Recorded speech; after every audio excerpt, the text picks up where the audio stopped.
Looking back, I often wonder how my life took such unexpected turns. My early years were simple, growing up in a modest home where loyalty, love, and trust were core values. My parents, though not perfect, exemplified a devoted couple, and I always assumed I'd follow in their footsteps. I admired their unwavering commitment and never imagined my life would take such a different direction. As I grew older, I held on to those lessons, believing that if I did everything right, I'd find the same stability and happiness.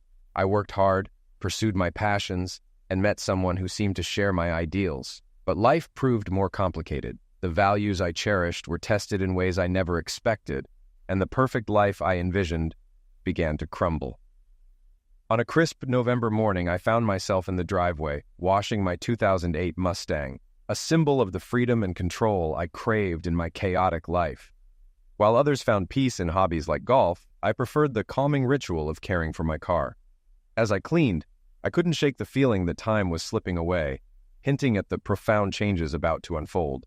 Hoping the warm autumn days would last a bit longer, I was just finishing the car's interior when an unexpected visitor shattered my peace. A car, driven erratically, screeched to a stop in front of my house. I recognized the driver, or thought I did. It was Judy, my mother-in-law. She stumbled out, tears streaming down her face, and I knew something was terribly wrong. She left the car at an awkward angle in the street and ran down the driveway, tears in her eyes. She rushed toward me, buried her head in my chest, and started crying uncontrollably. "Come on, Judy," I said gently. "Let's go inside and you can tell us what's going on." I led her into the kitchen and sat her down. "He's such an idiot," she cried. "Would you like something to drink, Judy?" I asked. "Do you have tea?" she asked through her tears. I nodded, brought her a cup, and made some tea. "Give me your car key so I can move it off the street," I said. She handed me the keys, and I moved her car into the driveway. Then I called my wife, Penny, to come down. When I returned, I brought Judy the tea, along with sugar, milk, and a slice of chocolate cake she had brought over the day before. "Thanks, Donnie," Judy sobbed.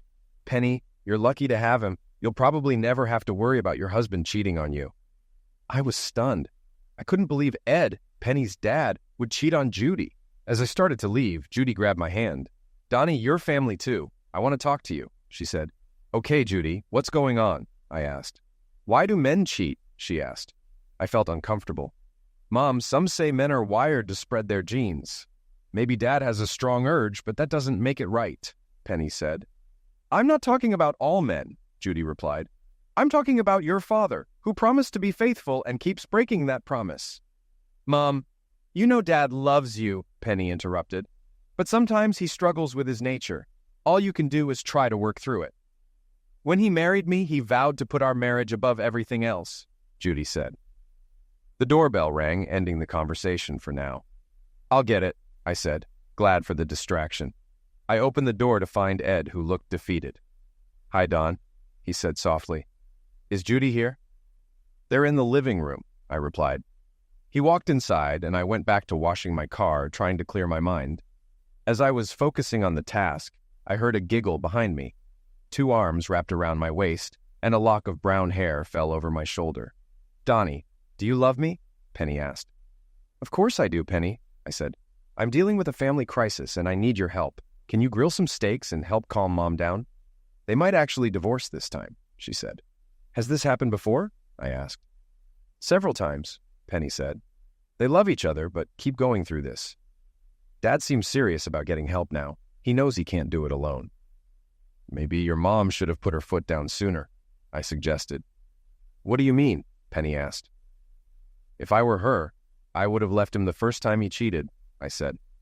"They need to face the consequences of their choices. He needs to understand that his actions could cost him his wife and family." Penny looked at me, shocked.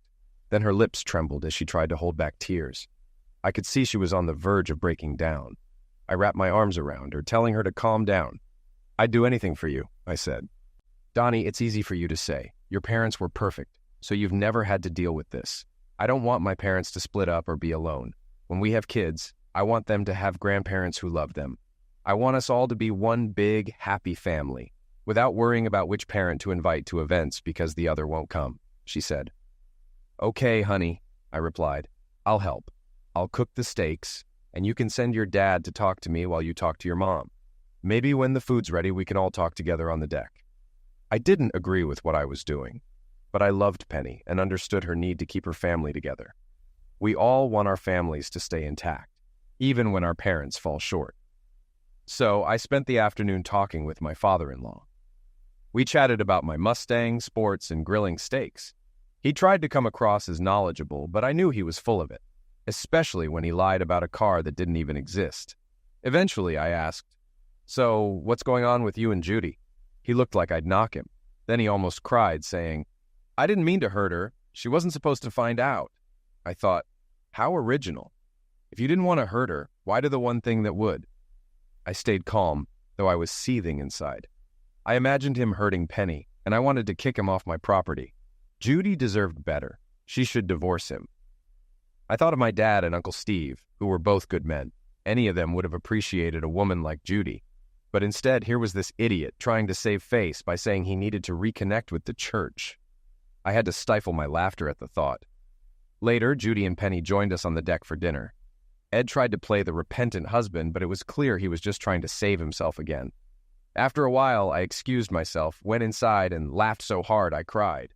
When I returned, Penny gave me a strange look, while Ed acted like he was waiting to be canonized.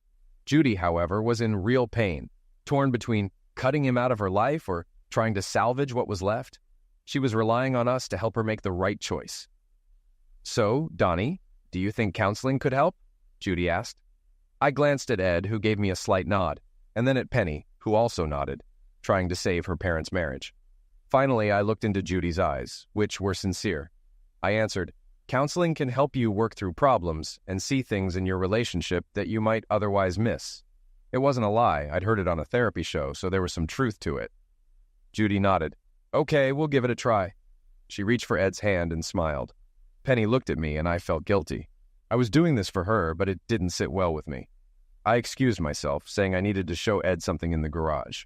Once there, I grabbed him by the throat and slammed him against the wall. "Prick," I hissed. "This is the last time I lie to save your cheating back. If you cheat again, you'll have more than a divorce to worry about. Got it?" He quickly nodded, and I let him go. We returned to the kitchen, where I smiled and acted like everything was fine, but Ed was visibly shaken. Later that night, we had a good time with Penny, but just over a month later, 3 days after Christmas, we found ourselves in the morgue facing Ed's body.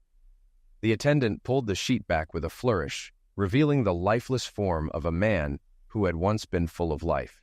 Penny collapsed in tears, Judy turned away, and I went into shock, my mind racing with absurd thoughts. The attendant asked if we could identify the body, and both Judy and Penny nodded. "I'm sorry for your loss," he said, his attempt at a comforting smile only coming off as eerie. We led Penny out of the morgue, where a detective was waiting. "So, the deceased was your husband?" he asked Judy. She nodded, squeezing my hand. "When he didn't come home last night, I got worried," she said. "Ed always called if he was going to be late."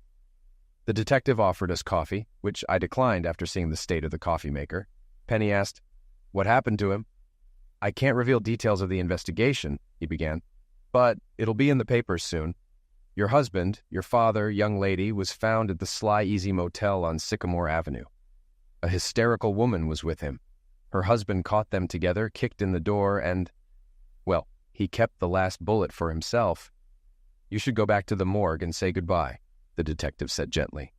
"Ma'am, I'll ask the coroner to be gentle with his face," the detective offered.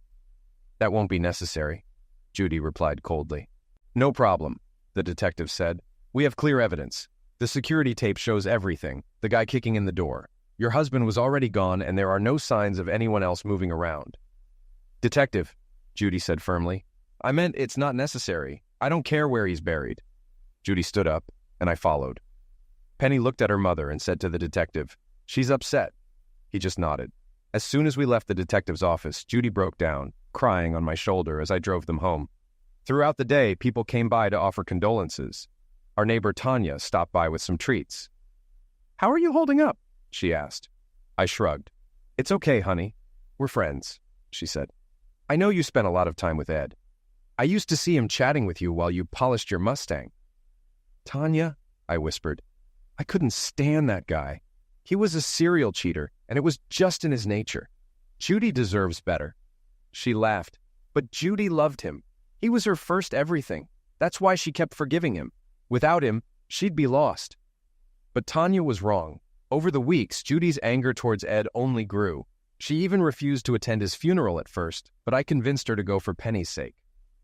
Eventually, Penny got angry with both of us, especially when I refused to speak at the funeral. I couldn't think of a single good thing to say about Ed, and even his best friends struggled with the eulogy. Eddie was Ed. You should have known him.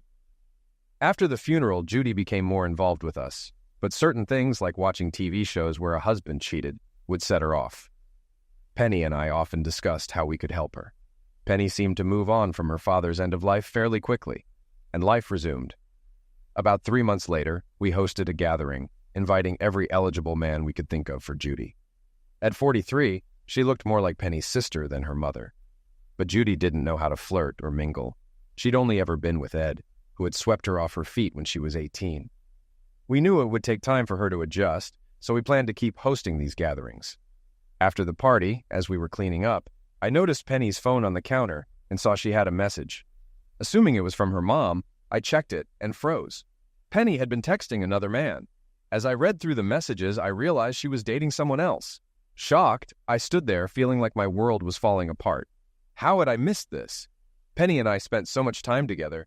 When did she even find the time? Then it hit me. Penny had always defended her father, even when he was caught cheating. She insisted it was just his nature. Maybe she was more like her father than I realized. After all, you can't fight nature. I guess they expected me to react like Judy. Just accept it, I thought. Judy loved that man despite everything. Maybe that's why she kept forgiving him until the very end.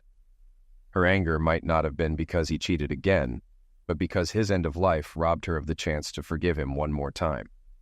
Someone's slacking on the cleaning, Penny smiled. But it's okay. I've done enough for both of us. Let's move to the bedroom. Honey, I need to work on the brakes, I said, watching her expression shift to sadness and frustration. How long will it take? She asked. All night if I do them all, I replied. Can we do it tomorrow? Maybe tomorrow should be my turn, she said, hinting at plans of her own. Her suggestion irritated me. Did she really think I'd want to be with her after she'd been with someone else? Honey, I'd love it if you didn't do the brakes tonight and came to bed with me, she insisted.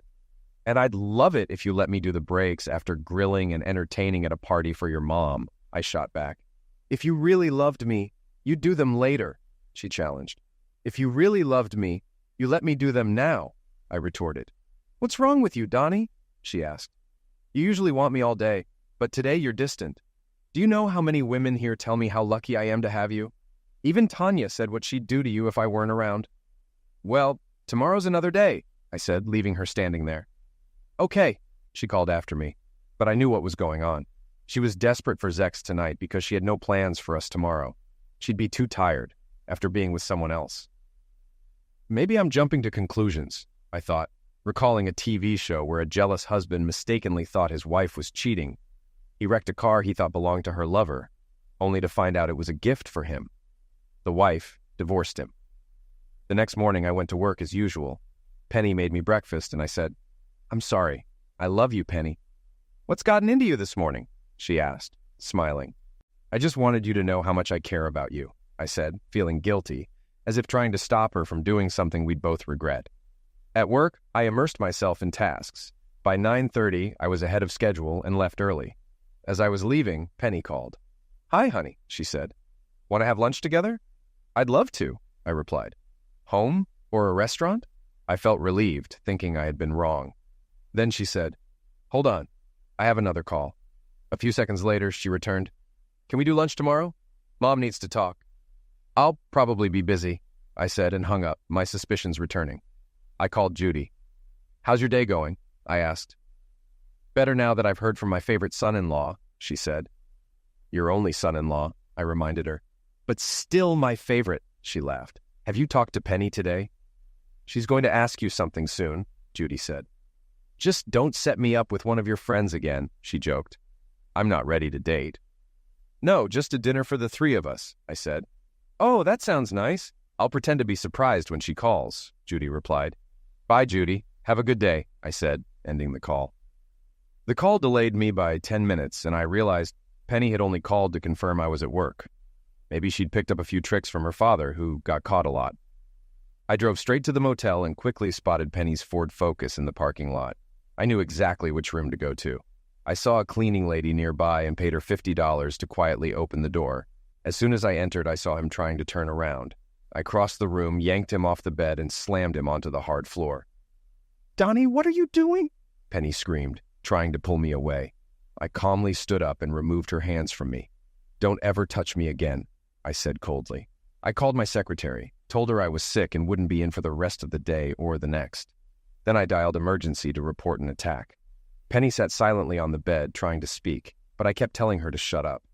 "Donnie, when we get home," she started. "We don't have a home," I interrupted. "I'm not living with a cheater. Go to your mother's." The police arrived, and I stepped outside to talk to them. "I'm the one who called," I said. "You don't look hurt," one of the officers remarked. "Not me, him," I pointed at Rick, still unconscious. They cuffed me and put me in the cruiser as the ambulance arrived. I barely spoke, too numb to explain. At the station, I was booked on suspicion of attack. They had no solid evidence yet, just suspicions, and I wasn't in the mood to confess. In the holding cell with 8 others, I sat on a bench, lost in thought. There's a big difference between suspecting your spouse is cheating and actually confronting it. People change, and sometimes that leads to a split. But in other cases, the hatred festers, and the divorce becomes a battle. But for me, it wasn't like that. I loved Penny deeply, and until I walked into that motel room, I planned to spend my life with her. Seeing her with Rick, an older fat bald man, shattered me. I couldn't understand it. If she wanted someone like that, why marry me? She was the one who pursued me from the start. As I sat there, trying to make sense of it all, a stout policeman called my name, Don Osmond. I approached the bars as he opened the door, flanked by 2 other officers. "Are you going to shoot me?" I asked. "No, you idiot, you've been bailed out," the cop replied. "By who?" I asked. He just gave me a blank look. "Does it matter?" he asked. "What are the charges? Who bailed me out? How long have I been here?" I pressed. "Buddy, you ask too many questions. Do you want out or not?" He snapped. "Officer," I said, trying to stay calm, "I know you deal with a lot of people, but this is my first time in jail. If you could just answer a couple of questions, it would mean a lot to me." The other officers looked at him and he sighed. "Fine. It's 2 o'clock in the afternoon, and you've been here almost 2 hours. I leaned in and spoke quietly so only they could hear. "I caught my wife with our neighbor at a motel. I know I didn't handle it well, but I don't want to see either of them again. If Penny bailed me out, I'd rather stay here." "Sorry, kid," he said. "It's her. She was crying the whole time, but don't worry. Some fat guy and his lawyer talked to the prosecutor. They're not pressing charges, but I wouldn't trust them. You'll be here a couple of days to cool off. Then you can bail yourself out."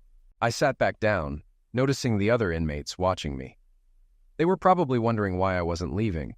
I knew Penny was trying to bail me out because she felt guilty, but I wanted nothing to do with her.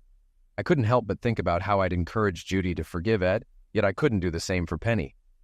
Just then, the cop returned. "Hey, Osmond, there's someone else here to see you. Not the first one. It's her sister, Judy. She's in the interrogation room. Want to see her?" "Yes," I said. He cuffed me and led me to a partitioned room with bulletproof glass. I sat down and stared at Judy through the glass. "Hey, Donnie," she said. "What's going on? Penny just said you strike up your neighbor and wouldn't let her bail you out." "Judy, she cheated on me," I said. Her face fell. "With him? That's disgusting." "But why? From what she told me, you're always—" Before we could finish, a tall man in a cheap suit knocked on the wall. "Excuse me," he said. "Are you Don Osmond?" I nodded. "Can you join me in the conference room across the hall when you're done here?" he asked. The officers uncuffed me. "He's not a threat. Why the cuffs?" the man asked. "He's here for attack," the cop explained. "Though honestly, I'd have done the same thing." "Donnie, don't do anything stupid," Judy warned. "I know how you feel.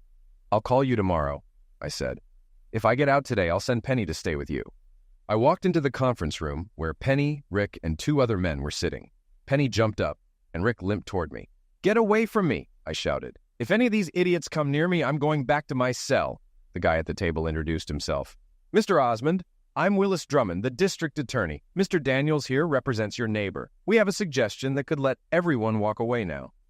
"What are you talking about, Willis?" I asked. Drummond turned to Daniels. "Why don't you explain, Charlie? he said as Daniels began talking to me like we were old friends. Don, this is an unfortunate situation. The emotional toll alone is terrible. There's no reason for you to leave here with a criminal record that could haunt you. These charges, attack and battery, intent to do grievous damage, are serious, Daniels said. I'm not worried, I replied. With my education and specialty, my career won't be affected. Daniels swallowed.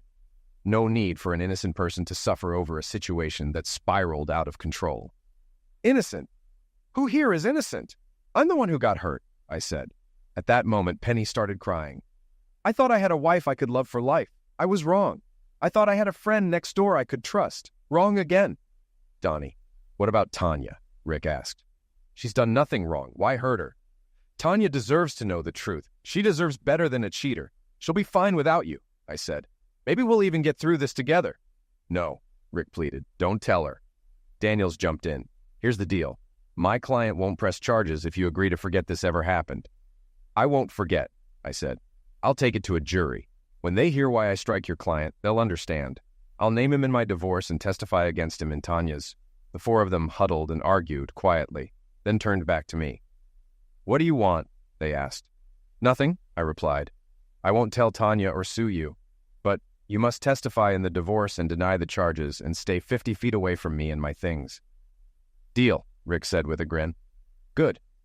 I know I'm about 50 feet from her now, but that starts once I leave the building, right? I added. I don't care what you do. She's not mine anymore, Rick muttered. Can I go now? I asked. No, Penny shouted. We're not doing this.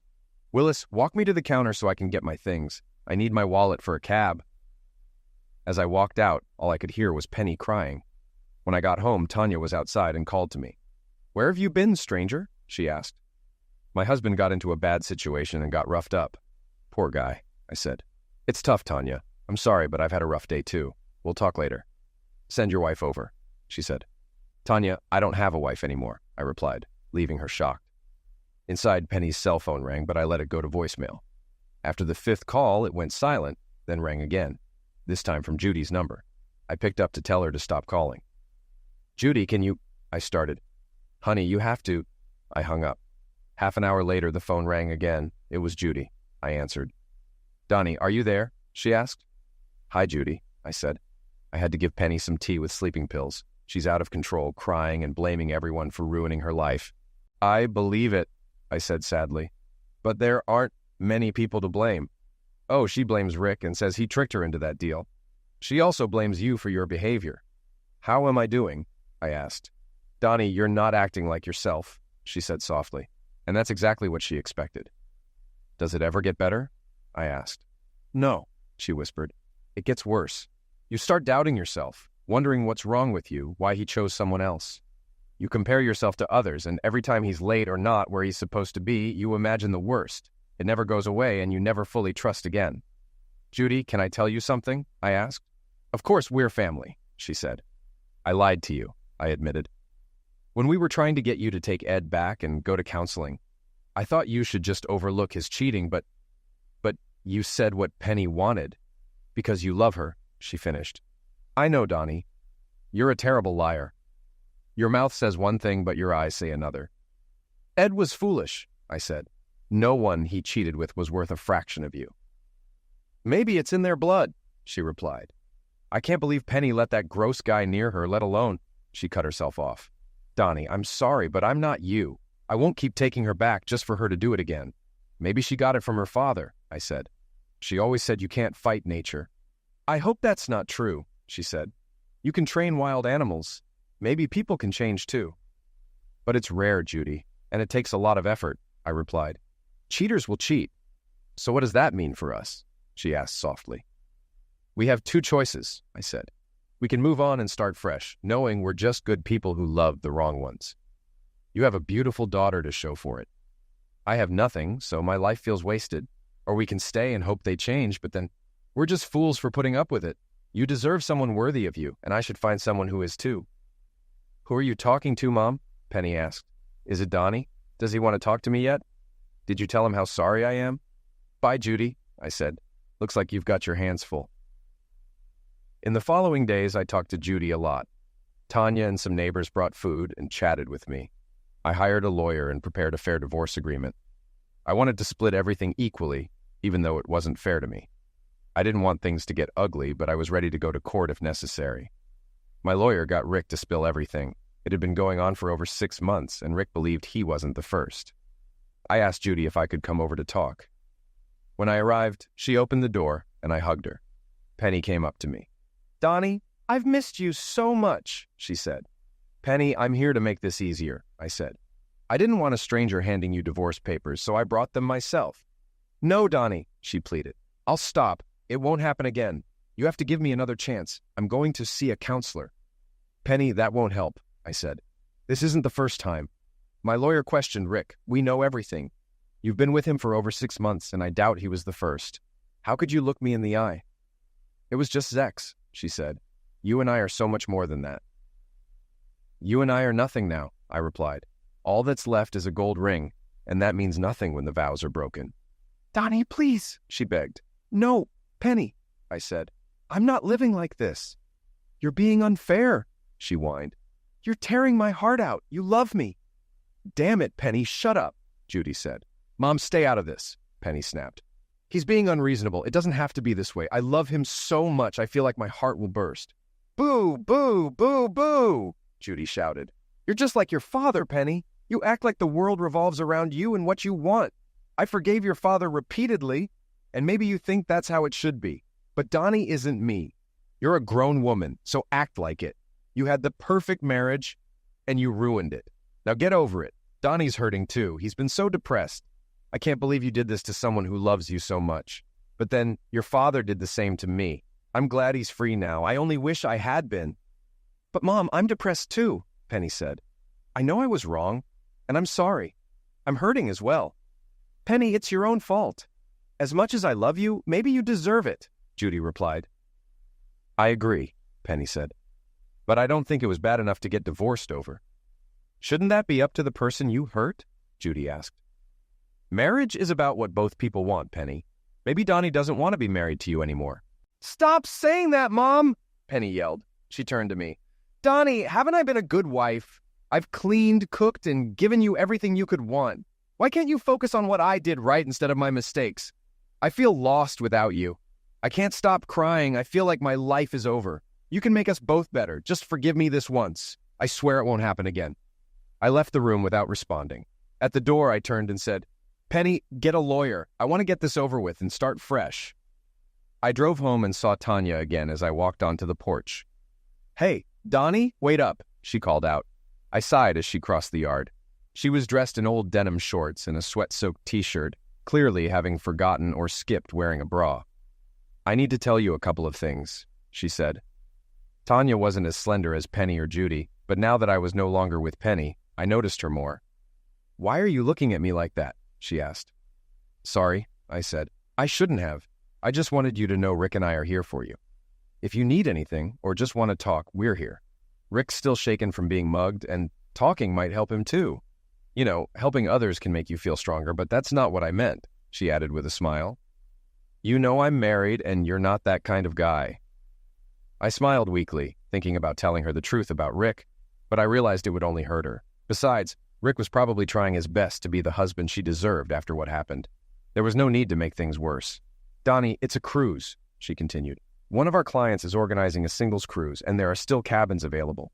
10 days of fun in the sun might help heal a broken heart. Who knows? You might even meet someone." "I'll think about it, Tanya," I said. "But I don't think I should date anyone until my divorce is finalized." "You're a good guy, Donnie. Whatever Penny did, I hope she realizes how foolish she is. Let me know about the cruise, okay?" I did everything I could to make things right with Penny. My lawyer handled the divorce, and I went on with my life. I asked my boss to transfer me to another location and explained why. A few days later, he arranged for me to move to our Phoenix plant, which had been interviewing engineers. It seemed like the perfect place for a fresh start, warm weather, and the chance to drive my car year-round. I would leave everything and everyone behind, but that's what starting over is all about. I told Judy about my plan to leave the neighborhood, and she was upset, but understood my reasons. She agreed with me, feeling similarly as she processed Ed's end of life and her daughter's betrayal. She had been considering moving to New York to live with her sister and mother, and after our conversation, she started seriously thinking about it again. I made her promise not to tell Penny about my plans. Honey, I don't have to, Judy said. That girl is obsessed with you. She spends most of her time following you around, terrified you'll find someone else. She was furious when she saw you talking to Tanya on the porch, called her every name in the book and cried for hours. She's terrified you'll fall for Tanya and tell her everything, then end up together. It's not that far-fetched, I replied. True, she said. Donnie, you really love my daughter. I could see you trying to figure out how to get her back the other day, but I'm glad you couldn't. She's my baby, and I love her, but I love you too, Donnie. We both know what she's like. At least when this is over, you'll have a friend in Arizona, and I'll have someone in New York. Promise me we'll stay in touch, she said. I don't have a choice, I said. I've only loved 2 people, and one doesn't love me back. You're all I have left. I appreciated Judy telling me about Penny following me. I started keeping an eye on her whenever I went out. One night, I went to a movie and saw her watching me in the parking lot. I decided to have some fun. I pretended to wait for someone, bought a ticket through the app, and then called Judy to let Penny know I had a date. Penny stormed out of her car and headed toward me, but I quickly went inside, got my ticket, and slipped into the theater just as she arrived. She couldn't find me, and with 15 movies playing, she had no idea which one I was watching. 2 hours later, I walked out and pretended to say goodbye to someone. Penny appeared furious. Cut the crap, Donnie, she snapped. You went to the movies alone. I've been following you since you left. Get used to it, Penny, I said. I won't always be alone. Sooner or later, I'll meet someone I want to be with. You've already met her, dummy. She looks just like me, Penny said. You just need to get over my one little mistake. I laughed and walked away, realizing Judy was right. I trusted Judy not to tell Penny my plans, but I still needed to leave town without Penny knowing where I was going. The solution came from an unexpected source. The next day, I heard a knock at the back door. When I opened it, there stood Rick, looking as nervous as ever, like he didn't belong there. Tanya was watching from their porch, smiling. I didn't want to come, Rick said, but she made me. He glanced over my shoulder at Tanya. Come on in, I said loud enough for her to hear. I did everything you asked, he said nervously, and I'm grateful you didn't tell Tanya. But if she hadn't made me come, I would have called you anyway. We have a problem. We don't have anything in common, I replied. True, he said, but we both want to protect Tanya. And we both have issues with your ex. Penny's threatening to tell Tanya everything unless I help her get you back. She says it's not fair for one of us to keep our marriage if we've both been cheating. She's blackmailing me into spying on you and pressuring you to take her back. I just stared at him, realizing I could use this situation to my advantage. Rick, do it, I said. He looked at me confused. Does Penny know about the cruise Tanya organized for me? I asked. I don't think so, he replied. That's your info to give her, I said. Tell her about the cruise. It'll keep her occupied for a while, especially if you suggest there's a chance we might talk on the ship since we'll be stuck together. All right, he agreed. I'll do anything to save my marriage. Good, you can go, I said. The next day, Tanya called me. Donnie, Penny somehow found out about the cruise. Should I book her on the wrong one or put her in a room close to yours? She asked. Tanya, make her pay full price, I said. You'll be helping me more than you know. Are you two back together? She asked. No chance, I said. But why? What are you so mad about? She cheated on me, Tanya, I said sadly. I walked in and caught them. There was no mistake. We're done. I just need to get away. In the following days, I prepared for the move, looked at houses, contacted moving companies, and called the new office in Phoenix. I still talked to Judy every day, but the saddest day before I left was when Judy moved to New York. I stopped by to say goodbye, and Penny was there. She had been so busy preparing for the cruise that she hadn't followed me around lately. She smiled as she opened the door. I miss you so much, honey, she said. I ignored her and went straight to Judy. She hugged me tightly. I wish you'd hug your wife like that, not my mom, Penny said. It's probably good mom's moving to New York. I think you're confused about who you care about. Judy and I laughed. Penny was taking Judy to the airport. I said goodbye and promised to call Judy every day. I wish you'd call me, Penny said. You know you're wasting your time with this divorce. By the time we get to court, you'll forget why you wanted it. I noticed you withdrew a large amount of money from our account, but I didn't say anything because I did the same. Funny coincidence, huh? I just walked away. She was so happy, acting like we were going on a second honeymoon, not realizing we'd be on the same cruise but not together. The thought of me being with someone else on the cruise never crossed her mind. 3 days later, I was ready to leave. Tanya had everything set up for the cruise. Just before the ship left, I called Penny. "Penny, I won't be home for about 10 days, I told her. "If you need anything about the divorce, talk to my lawyer." "Thanks for letting me know," she said cheerfully. "Maybe when you get back, you won't want a divorce. Maybe something will remind you how much we need each other." "Not likely," I said, laughing. She laughed too. "Is it so hard to admit you still love me, Donnie?" she asked. "No, it's not," I said. "I still love you. I just want you to love me enough for me to be enough." "I do, you fool," she said sadly. "I've realized life without you isn't worth it. Yes, I made a mistake.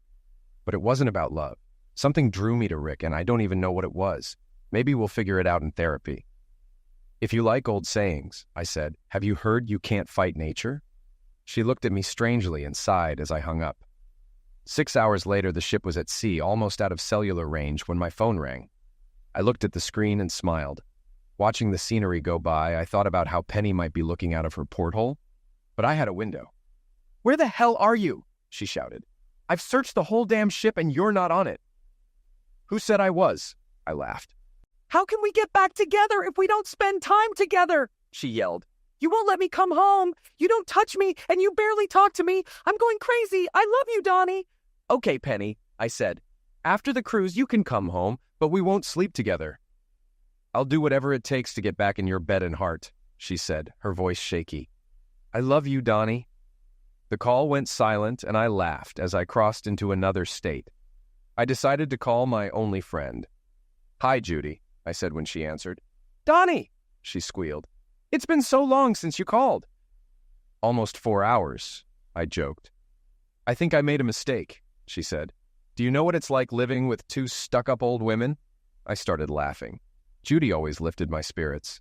"Stop lying, Judy. Everyone loves being around you," I said. "Donnie, do you know what time it is?" she asked. "They say time heals all wounds," I replied.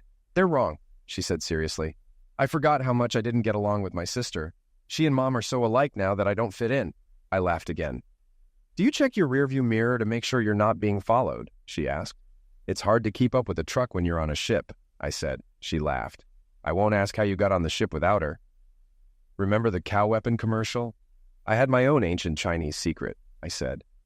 "I love that commercial," she said. "Guess I should go make Mommy's tapioca. Drive safe, honey." I arrived in Phoenix the next afternoon. The first thing I did was unload my Mustang into the garage. I was relieved it wouldn't face cold winters again, even if I didn't think about the heat and potential sun damage. Over the next few days, I settled in and got everything set up in my new home. The house was beautiful, but it didn't feel like a home, just a place. The day before I was supposed to start my new job, my cell phone rang. Without looking, I picked it up. "Where are you?" she hissed. "Why is all your stuff gone? You said I could come home and now the house is empty." "You're home, aren't you? Isn't that what you wanted?" I said. "You know that's not what I meant," she hissed. "I don't want an empty house. This is almost as bad as the divorce you're pushing for." "Don't worry about the divorce," I said. "Without proof, my lawyer told me I was screwed. I was at your mercy, so the divorce over your affair with Rick is off." "Good," she said, relieved. "Now where are you? I'll come to you." "I filed again," I said. "This time, I'm not going to be so nice." She laughed. "Does it matter why you filed?" "Call your lawyer, Penny. He already has the papers. Not only will I get the divorce, but I'll also leave you with almost nothing. And by the way, I'm changing my number tomorrow." An hour later, Penny called back. "Okay, Donnie, you win. I signed the papers. How did you get the video?" "I hired a private investigator to take my place on the cruise. I knew you'd act on your desires if I wasn't around. I set you free. I never even watched the video." "Thank you for proving me right about you, Donnie." "I can change," she said. "I don't think you can," I replied, "and honestly, you shouldn't. You're free now to do whatever you want. I'm free too, to find someone who'll love me the way I need." "Donnie, you don't understand," she cried. "It's me. My father loved my mother more than anything, but he still cheated. It didn't mean anything. It was just Zex. They were in love, and that's why she couldn't let him go. You and I are the same. You'll miss me, and when you do, I'll be here. But I'll make you regret putting me through this." 3 weeks later, I was still calling Judy daily. I noticed a sadness in her voice. "Okay, Judy, what's wrong?" I asked. "I'm fine," she said. "Just a little out of sorts." "Judy, don't take this out on someone who doesn't know you. Tell me what's really wrong." Donnie, moving here was a mistake, Judy said. I spent most of the money from selling the house on taxes and improvements, and now I'm stuck. I only have Ed's pension, which covers my expenses, but it's not enough to move again or buy another house. I thought moving in with family would be great, but I guess I just didn't want to be alone after 20 years of living with someone. At least you still have family to live with, I said. Oh no, she replied. That's not an option. You have no idea what Penny's been up to since you divorced her. No, I don't, I said. But I wasn't talking about her. Why don't you come live with me? I have plenty of space, and I'd love to have you. Donnie, are you crazy? She asked. I can't live with you. You're my daughter's ex-husband. Not anymore, I said. Come visit, and if you don't like it, you can always go back to New York. Okay, she agreed. How about a week's visit? I want to make sure you're okay. I've been visiting Penny in your old house. Well, do you recognize it? Judy came to stay with me for a week, and she had so much fun that she didn't want to leave. We did everything together, sightseeing, shopping, and turning my house into a home. By the end of the week, I dreaded her leaving. The morning she was supposed to go, she made me breakfast and asked why I looked so down. Our week's over, I said. I'm going to miss you. Can you come back soon? No, she said. And honestly, Donnie, I don't think you really want me to. Judy, you're my best friend. Of course I do. Don't you want to come back? No, she smiled. Because if I come back, it means I left. And I don't want to. I smiled and hugged her tightly. We both knew something was happening, but neither of us was ready to admit it. The next morning, she made me breakfast again. I can't send you to work on an empty stomach, she said. And I'm taking you to work today. I need the car to go shopping. Are you sure you don't want to drive the truck? I asked. She stuck out her lower lip and held out her hand. For some reason, it didn't bother me to let her drive my Mustang, something I never let Penny do. I handed her the keys, and her smile made my day. After breakfast, we drove to my office. I expected her to leave, but she came in with me, looked around, and even met my secretary. Then she led me to my inner office. So why haven't you slept with her yet? She teased. She's not my type, I said. Judy laughed and said she'd pick me up after work. That evening, we grilled steaks and watched the sunset. I noticed she hadn't just gone shopping. She'd also decorated the house with little touches that made it feel more like home. Over the next few weeks, things progressed slowly but steadily. We spent evenings together, taking long drives, photographing landscapes, going to movies, or trying new restaurants. But most of all, we enjoyed quiet nights at home. I often suggested we go out because I was afraid of what might happen if we spent too much time alone together. About 5 months later, on Judy's birthday, I wanted to make it special. I bought her a diamond necklace and made reservations at a fancy restaurant. We had a wonderful dinner, and a violinist serenaded us with "Happy Birthday." When I gave her the necklace, her eyes lit up and she asked me to put it on her. As I did, I noticed her smiling and pointing behind me. I turned and saw the waiter standing there ready to serve us. The waiter said, "I was just saying, sir, that your wife is the most beautiful woman here."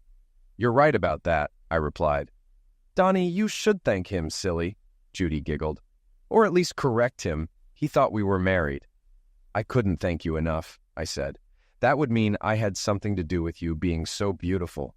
And I didn't correct him because I don't mind if people think we're married. Ready for dessert?" "Yes," she said. "Can we take it home and eat it there?" Hearing her call it home instead of your house warmed my heart. When we got back, it felt like the perfect end to a wonderful night. It was strange, but at 30, I realized I didn't need anything else to be happy. When we got home, we made love, then showered and collapsed into bed. "I love you, Judy," I said.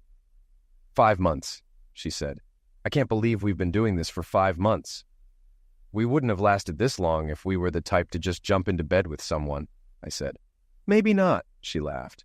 "But we're both the type to love deeply and exclusively." The next night, when I got home, dinner was ready, and she had something else planned. "I wanted to make sure last night wasn't a fluke," she laughed. We made it a rule not to mention Ed or Penny. The past was behind us, and we focused on the future. We had so many good times together that there was no room for the past. We did a lot of things together for the first time, but we never talked about marriage. It just never came up, even though everyone assumed we would. That was until the past caught up with us. Our mistake was moving Judy's belongings from New York to Phoenix. Penny went looking for her mom, and her grandmother and aunt, unaware of the situation, gave her our address. That's when the trouble started. One Saturday, I went out to buy supplies for a barbecue. While I was gone, Penny showed up at our porch. Judy had no choice but to let her in, hoping I'd be gone long enough to get rid of her. Penny quickly realized Judy wasn't living alone and that her housemate was likely a man. Judy confirmed it and agreed to meet her for breakfast the next morning. Penny drove off, but got lost and saw my car on her way out. Judy decided to wait until we had relaxed a bit before telling me the bad news. As we were grilling steaks and getting ready to relax, we noticed someone peeking over our 6-foot fence. Penny's eyes went wide and she started screaming. We let her in. "I can't believe you two," she yelled. "Especially you, Mom. What would Daddy think?" "Penny, we're not married anymore," I said. "So what are you doing here?" "I came to find my mother," she said. "I was hoping she knew where you were. I need help." "What kind of help?" I asked. "I've lost almost all the money you left me, and I'm about to lose my house. I was hoping you'd give me another chance. I realize how stupid I was," she said sadly. "I'm sorry, Penny, but there's no chance," I said. "You can't fight nature." "Yes, you can," she insisted. "If you want it badly enough, you can do anything. I swear I've changed." "I was talking about Judy's nature and mine," I smiled. "It's in our nature to fall in love and stay that way forever. We can't fight it. But since you're our daughter, we'll help with the house. Go home and I'll put some money in your account, but you'll need to get a job." "Why can't I stay here with you?" she asked. "Penny, just being around you reminds me of what you did, and it makes me angry all over again. That's why I left town. Do you want the money or not?" "Of course," she said. Then she looked directly at Judy. "You don't want me here, do you, Mother? You know that if I had a fair chance, you'd lose. Donnie only agrees with you because he thinks he loves you, but really, he still loves me. He stays with you because you're just like me, and he knows you won't cheat on him." Judy and I both laughed. We'd already talked about our pasts enough that Penny's words didn't bother us. I preferred Judy's kindness over Penny's any day, and Judy appreciated that I only had eyes for her. Penny left the next morning, still angry that we hadn't let her stay, but it would have been inconvenient. Judy and I were happy with how things turned out. We both wanted to be alone together, and in some way we felt what happened to Penny was our fault. But we were content with our decision. Later, we learned that Penny had slept with several men in our neighborhood, including some of our friends, which caused a lot of gossip. One morning, Tanya saw a couple of men leaving the house and confronted them. That's how she found out everything. When she told them they should be ashamed of embarrassing their wives with the neighbor's mistress, they told her to mind her own business and suggested she watch her own husband instead. They hinted that's why I divorced Penny and left. Tanya confronted Rick, who broke down and admitted his guilt. 2 days later, as Penny was packing her suitcases, she had a strange feeling. Just as she was about to call one of the guys, she noticed Tanya sitting in the dark. "I always thought we were friends," Tanya said, tears in her eyes. "We are," a shocked Penny replied. "You had it all, Penny. A beautiful home, a good life, and a husband who adored you. Why wasn't that enough?" Tanya asked. "I never thought he'd find out," Penny said. "I love him, but I couldn't control myself. It's just something in me, like my father." "I guess you can't fight nature when that kind of desire takes over," Tanya said, and then she shot Penny. Tanya called emergency and waited for the police. It was ruled a crime of passion, and Tanya was sentenced to 8 to 15 years. Rick vowed to wait for her and visit every week. Judy and I got married after Penny's end of life. We realized we were all each other had.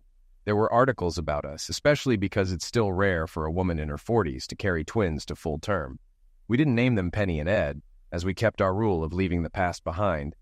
Judy and I often visit Penny's grave and talk to her. It's sad and tragic when someone dies, and we don't wish that fate on her. Although neither of us had anything to do with her end of life, we both feel some guilt. Both Ed and Penny were sufferers of their nature. It's poetic in a way that Penny couldn't learn from her father's mistakes and met the same fate. I guess you really can't fight nature. And despite everything, we did live happily ever after.